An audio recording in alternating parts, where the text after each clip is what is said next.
Welcome to another edition of In the Box Seat podcast with myself, Warren Infurna, and my good friend and colleague to my right, Andrew Harrison.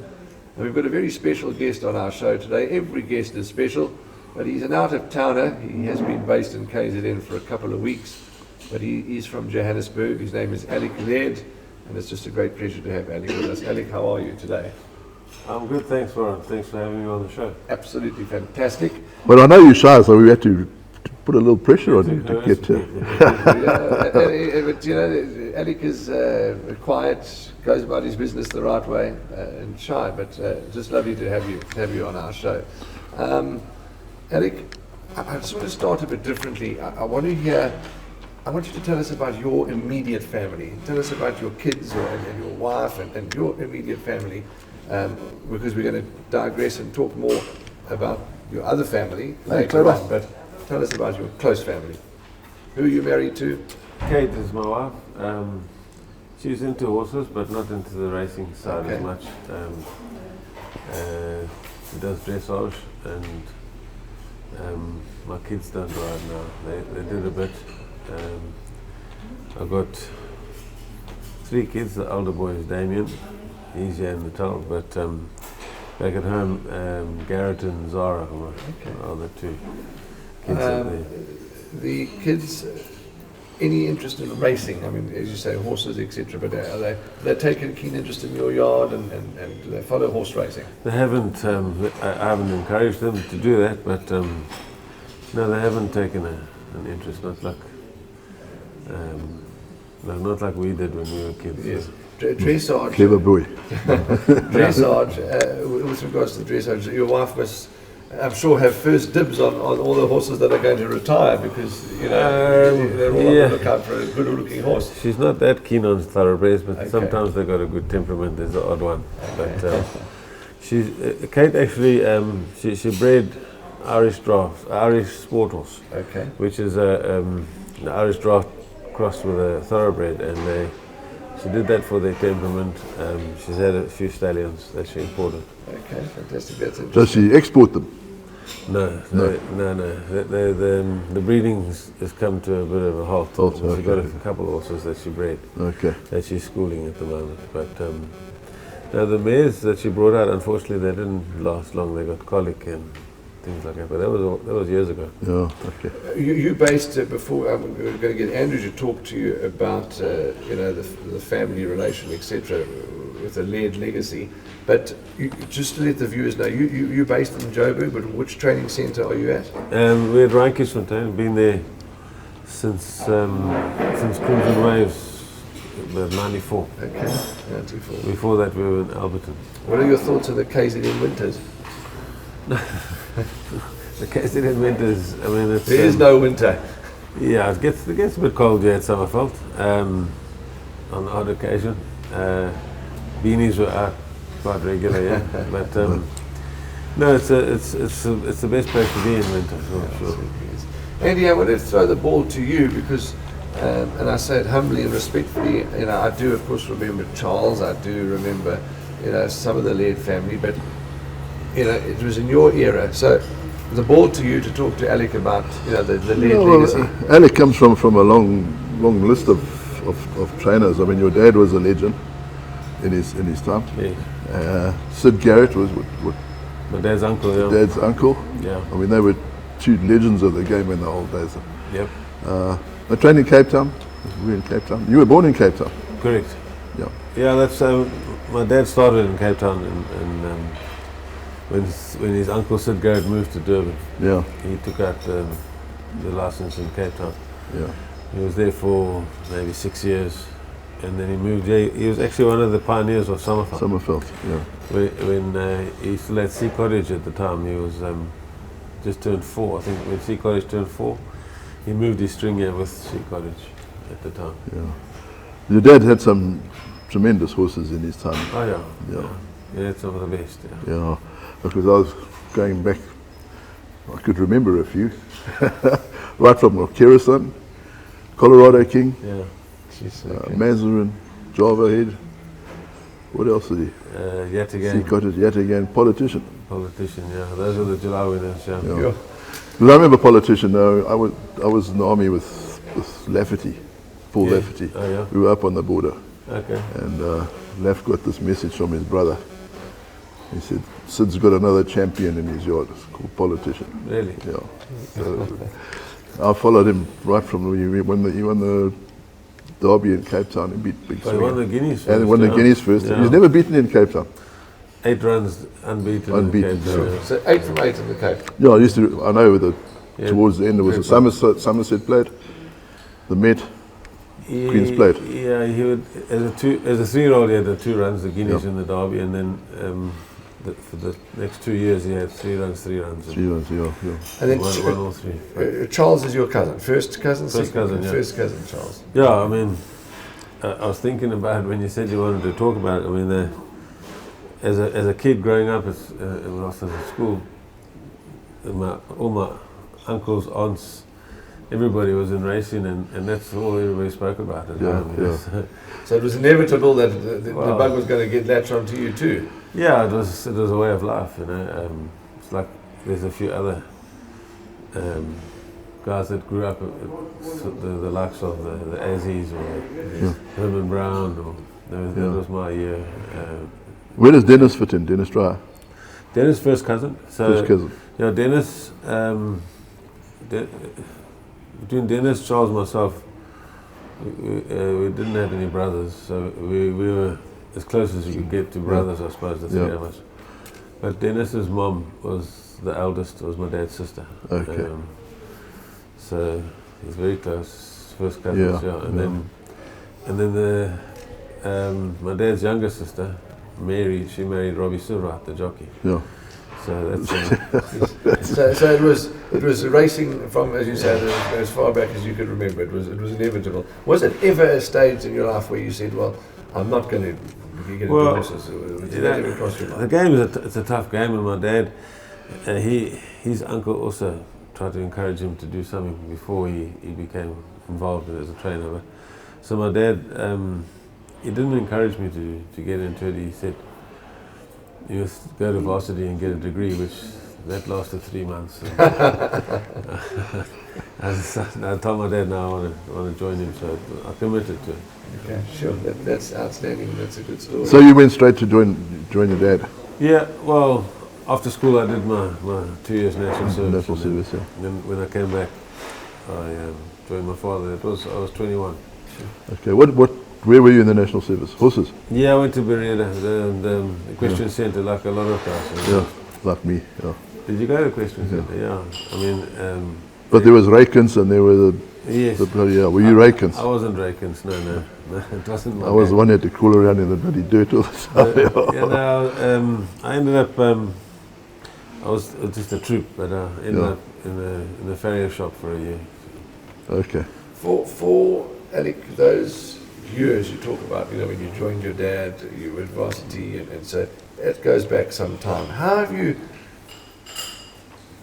what are the changes that you've seen in the industry, how it's developed, and how have you sort of molded yourself to move with the times? Yeah, it is evolving all the time. I mean, with technology like exactly what we're doing here, that wasn't around. Yes. That sort of thing. Where, you had to go to the course to see the horses. We didn't even have telecast. Okay. No way of watching the races. And if you also wanted to have a bet, you could go to the tote. Well, a lot of the time you couldn't go. The totes closed. On a race day. It used to close an hour before the first. So you had to go to the race course. I don't know. I wasn't betting in those days. No. They closed the totes to get people to go to the course. Yeah. So racing it used to have a crew there. I mean, on a Wednesday or a midweek meeting at Turfentine, there was 7,000-8,000 people. Sure. Yeah. And the training methods, Alec, that's that too with the equipment and how technical are you? Do you use heart rate monitors or do you trust the good old eye? How does? Yeah, but both. We were using heart rate monitors recently. It's an added tool, and it does give you a good indication of the horse's fitness. But you mainly do it for gallops on the grass, and gives you stride length and everything. It's quite innovative stuff. talking about times that have changed, and Graham Hawkins, it's maybe a sensitive subject, but it is what it is. And Graham was doing a podcast with Sean Terry. I was in the podcast too some time ago, and he posed the question, and I'm going to pose the question to you. It's not a trick question, it's just to get an opinion. If you prefer not to pass an opinion, that's also fine. But Graham asked Sean Terry, this whole TCO2 things, the buzz at the moment in the industry. What's your personal take on it? And if you don't want to elaborate and you don't want to answer, you're also most welcome to not answer. So why ask the question then? Well, because you give him the chance, give him the opportunity. I'd love to hear different opinions on TCO2. Look, if I knew what caused it exactly, it just seemed random to me, because I don't understand why somebody would still be doing it, or when they know it's been tested for. Correct. And there's certain horses that they come up positive, and you think, how's it possible? Because the guy's not going to do that, is he? Yeah. But it's still happening. So I can't say. I don't know. Like I say, I haven't had one. Touch wood. I mean, it's as I say, it seems random. So I'm nervous. Sure. That it'll happen. Everybody's But nervous, as Sean said in that podcast, you say you're nervous. Absolutely. I was walking with Paul Lafferty the other day at Scottsville, Hollywood Beach, Scottsville, and there was an announcement at a sort of a odd time, and he said, what is this TCO2 results? And he breathed a sigh of relief. Yeah, that's the thing. Yeah. If it can happen to somebody that's not milkshaking or whatever,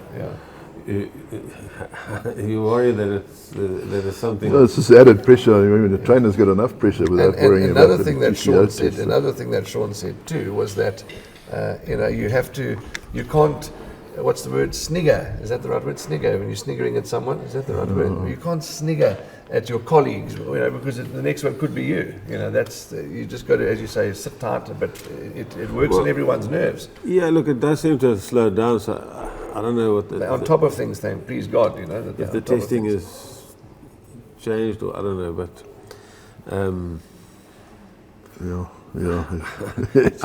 I'd love to see that the racing is clean. Yes, absolutely. Obviously, everybody would like it.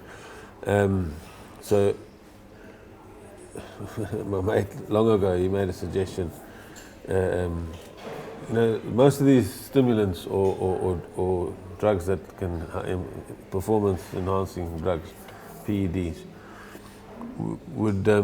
they won't have a long half-life, or maybe after 6 hours, it's not beneficial. So the one way to stop a lot of that would be to have the horses under surveillance 24 hours before the race. Yes. It'd be a bit of a ball ache, because you've got to take your horse you've got to maybe set up to a certain area. 180 boxes at the racetrack, or 120. I don't know how many you'd need. Maybe. That is a good point. But you can put cameras in there and under surveillance security, so you have access to your horse. But sure, you're being watched with it. Yeah, so everybody's on the same boat. Mauritius is very much like that. They lock them up for longer than a day. Correct. That's so and locked up and camera. You see, that the initial expense of setting that up would be something, but you could stop testing for certain things. You save the cost there. You save the cost on the testing, because it's not going to be beneficial to the horse. So and if it comes up positive for TCO2, you say, well let's have a look at the footage. What happened? See, TCO2 would have to be within 24 hours to be of benefit. Is it not a masking agent? Don't ask me, I'm not a chemist. But, that's what they say. Yeah, that's what I've heard, that it could be as a masking agent. Anyway, let's leave that alone. Absolutely. No, it was just nice to get a different opinion. Nobody's wrong or right. It's just a discussion that the whole industry is talking about. So I'm glad to have got another opinion, which is fantastic. But now I want to talk about owners. And one particular couple that I want to speak about, and I want you to elaborate on, and we're going to talk about all your owners, but Mr. and Mrs. Jaffe. Sure, I'm going to just say Mr. and Mrs. Jaffe and let you talk. Yeah, he came from an era of, there was the Becks, the Jaffes, the Sternbergs and all that, Eric Gallop was his friend, and those Joburg guys, they had the cash, Cyril Hurwitz, They were all strong owners, and they bought a lot of horses. So, but the Jaffies in particular, they supported a lot of trainers. Yes. I think he had around 14 trainers at one Sure. time, or maybe more. Yeah. And I inherited the Jaffies from my dad. He was training for them, and he would always buy a horse or two every year. So he had a string of, say, 6, 7 horses at the most with me. But he'd always Top Top up every yeah. year, yeah, Sure. and look for the quality. So The story of London News. Sure, I was a kid and I remember watching that race and just the unbelievable pride and all that goes with it and the joy. How did London News come about? Did you buy them on the sale? Was it sent in to you? How did? no, he was on the sale. Yeah. Well, when it goes back to Bush Telegraph, his sire was raced by the Jaffies and Graham Beck in partnership. They bought a few horses together, and Bush Telegraph was one of the best. I still remember seeing Bush Telegraph with Bert Abbey at Clarewood, and he was kind enough to let me see the horse. Because my dad told me he'd seen a champion when he won his first race, and he was always a strong bugger, burly horse.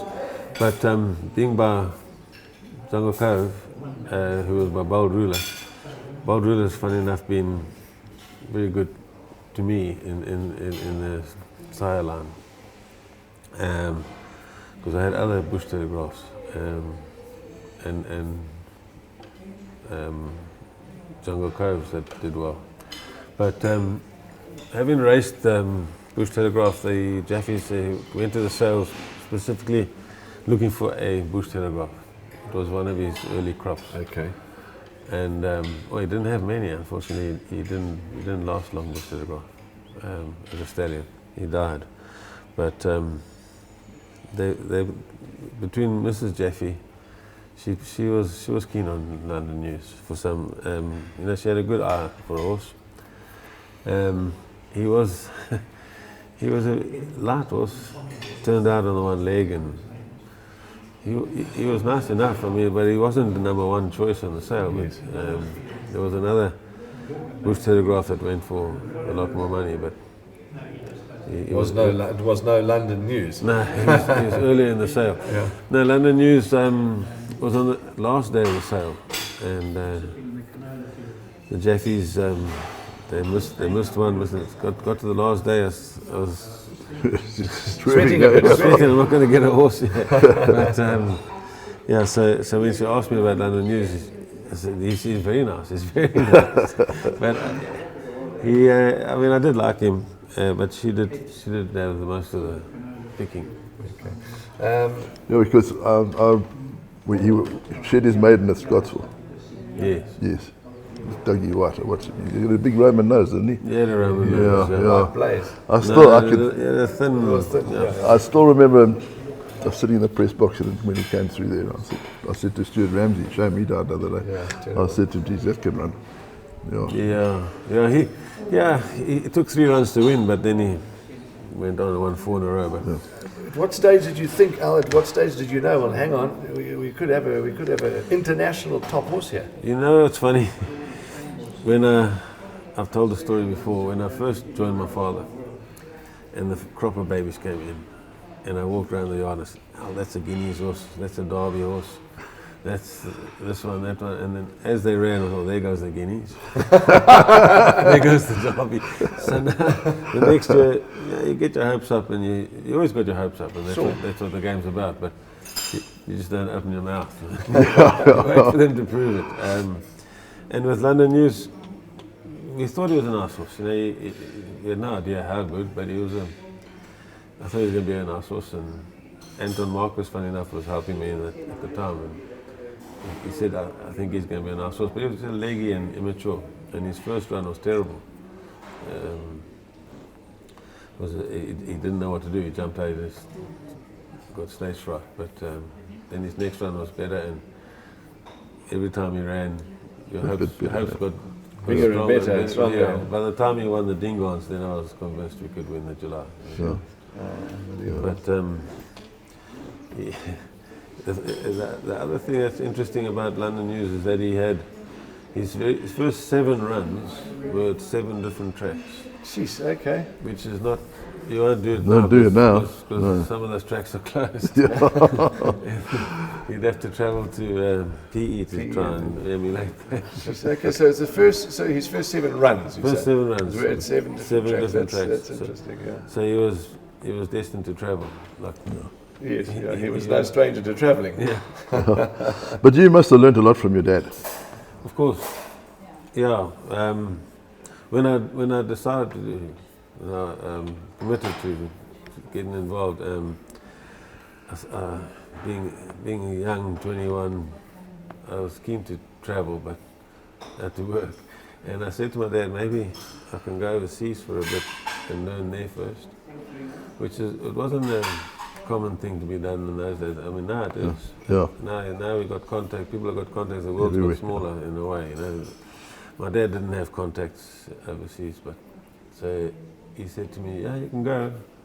He says, "But what are they going to teach you that I can't teach you?" You know? And I couldn't answer that. So I committed and tried to be the best assistant he had. Yeah. But there's always that sort of fine line about working them too hard, not working them hard enough. You've got to sort of find the balance there. Yeah, so as my dad even said that the first 3 years you got to open your eyes and your ears, and you're basically like a sponge for the first 3 years. You're watching everything, but after that you start to have an opinion. Yeah. And I mean, by the end of 7 years, we were bumping heads on a couple of things, not much, but just he didn't like me challenging him. But how else are you going to learn unless you challenge and ask questions? Well, towards the end, his main jock was Bert Hayden. Yeah. No, when we moved to Joburg, Bert Hayden moved with us, Sure. That was in 81. But, then Bert retired, but, and Dad still carried on a bit longer. Robbie Sham was with him. Oh, right, yes, yeah. That, so you learn by watching, but then you get the opportunity when my dad would come to Durban for the season to run the yard in Joburg. So you've got a chance to stand on your own feet. You make your own mistakes, you know. And so the first year when he came back, he said the horses are not fit enough. And the next year he came back, says they're overtrained. By the third year I was getting it right. And just going back to owners, as I said, we've just touched on Mr. and Mrs. Jaffe, you've been, call it what you like, blessed, lucky, to have some really good support in the early days and still to this current time. Yeah, no, it was quite amazing when my dad passed, and I was only 28, but nobody, they just supported me straight away. They didn't move horses or anything. I mean, I inherited a top filly like Mill Hill of Graham Beck's, and she went on and did us proud. Yeah, and then, but you've had some seriously good horses. You know. What's your best? Crimson Waves, apparently, was it? I mean, it's got to be between Crimson Waves, London News, and Smart Call, I guess. Oh, Smart Call, I was picking up the thing. She ran 3 times at York and was placed all 3 times there when she went overseas after winning the Meta. She ran, her first run was at Ascot, the Royal Ascot meeting. But she seemed to like York. Flat track. She had second and third and third. York's a nice flat track. She was good, absolutely, she was good. And that you still get support from Stephen and Jessica Gell to this day. Talk about that syndicate. There's a syndicate called the Phoenix Syndicate. Touch on that for us. Well, Phoenix was the name of the first horse in that syndicate, so it became the Phoenix Syndicate. She was a filly at the sale, and there was a lack of interest in her, so Jessica put a syndicate together, Jessica and Stephen and all their friends. And that's been fun because Jessica's dad's involved, and he was there for her first run. And she funny enough, she won her first race. So. That's right. Well, so he was there when... Yeah, she was out. He was out at the time, so it was quite fun. And you've also got one Johan Malherber involved in that syndicate? Yeah, well, Johann comes with the furniture. At Mercedes, he's been around. He certainly has been around, and he's outstanding as Johann. Crimson Waves, he was pretty useful. He also bought Bush Telegraph, he was very good. Yeah, I don't know if I'll get an opportunity to have another Crimson Waves, but he wasn't a big horse, and it's funny because he wasn't a popular horse at the sale. He was a cheap horse because he wasn't very big and round. He didn't look athletic, but he grew into reasonable size. But it's funny. You look at him in the stable. He was small, but when he got in the parade ring, I think he grew. He used to pump himself up. He was an absolute competitor. He just wanted to take them on. He had a character of note. Like he wanted to win. Even though he won the one race at Newmarket in Alberton with Martinez Mini. Martinez Mini came back. He was shaking because he says the horse took the gap that he wasn't going to take. Oh, goodness gracious. Hello, Clyda. Hello, morning. Clyda. Hi, darling. How you doing, right? Mm-hmm. Nice to see you. Thank you. Steve. Just Clyda. You well? Yeah, good, thanks. All good. How long are you here for? No, not long. Last meeting on Sunday, going back to Joburg. Okay. Where are you staying? At Amanda's house. Oh, okay. Amanda and Glenn. Okay. Yeah. Well, nice to see you. Just- Nice to see you guys. So just going back to that story, you're just finishing up your story there. With Crimson Waves? Yes, or- Crimson Waves, yeah. You say he wasn't the most fashionable and Well, yeah, he pumped himself up. he used to really take on the challenge. Okay. That's what. And you said that he went through the gap. The jockey came back shaking. He said the jockey didn't want to go through the gap, but the horse wanted. He said, "Cheap as this horse takes a gap." Man. He pushed his way through. Al, maybe not the the biggest win, or the win that was the most special to you here in South Africa. It may have been just a regular race. Yeah, obviously the July was something. I mean, with my dad having won 7 of them, at least I got one. I joined the club on one time, but we'll keep trying for another. But it was kind of a sort of a monkey on your back that you want to get it. Yes. But I think he must be about the only trainer I know, the father and son have trained a winner of the July.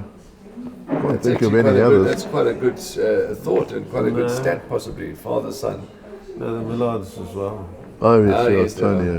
Tony and Terence and Tony, yeah. But I don't think too many. I don't think there's too many. So, Well, other than that, I don't know. yeah, that's an interesting stat.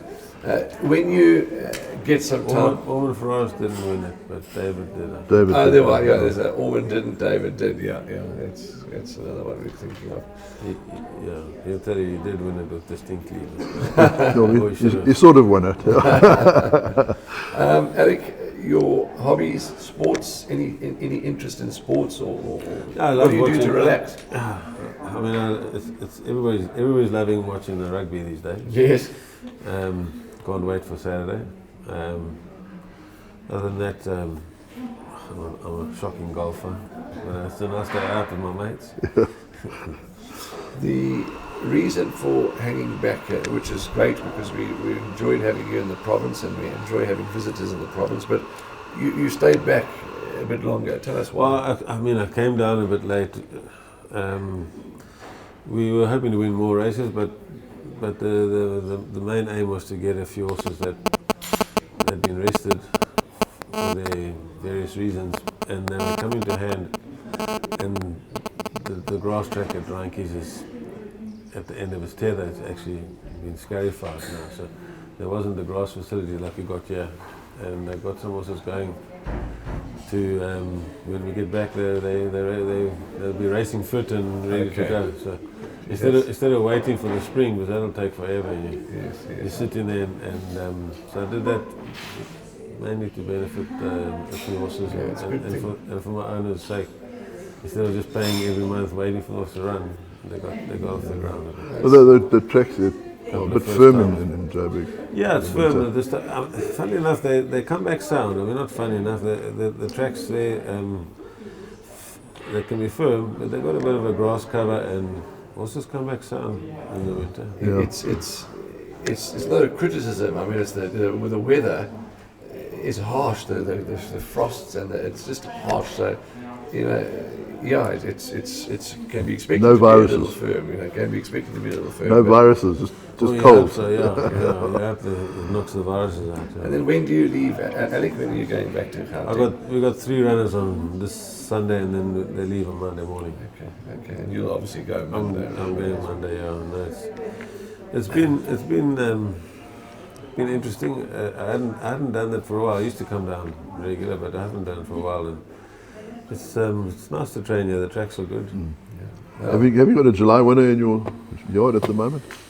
It's a good question. I mean, funny enough, when London News won it, he was still a maiden at this time of the year as a 3-year-old. Well, yeah. So we got hope. Good hope. Always got hope. Oh well, yeah. That's exciting. Alec, yeah, it's been fantastic to sit and touch base with you. I don't want to go on any more because you've given us of your time, and thank you and thanks for coming to KZN. Please come and see us again, and just always a pleasure to be in your company. And I just hope that your stable goes from strength to strength. Yeah, thanks. We got potential back amongst these, and we'll try and win some big races this year. Andy, before we wrap, everything okay your side? No, Racing, of course, plenty of racing action. It looks like the weather's cleared up in the Cape. Is that right? It seems to have cleared up in the Cape from what I can see. I believe so. They had a lovely meeting the other day. So it's all systems go. But we're racing in the province of KwaZulu-Natal on Sunday at Hollywood Bet Scottsville, where you've heard that Alec will have his last couple of runners in the province for now, and then they all head back to Joburg. But that's a wrap from all of us, to the production team and to everybody behind the scenes. Thank you. We'll be back next week. We've got a guest already lined up for next week. Refresh my memory. Well, he's lined up. Whether he pitches, that's another story. They'll But at pitch, least we won't have to say anything, because he'll just talk the whole way through. So it'll be nice. Rocky Agrella. There we go. Rocky Agrella from the South African Jockey Academy will be our next guest. That's it. Okay, that's a wrap from all of us. Punt well, be safe, be nice, and as always, we'll see you in the number 1 box.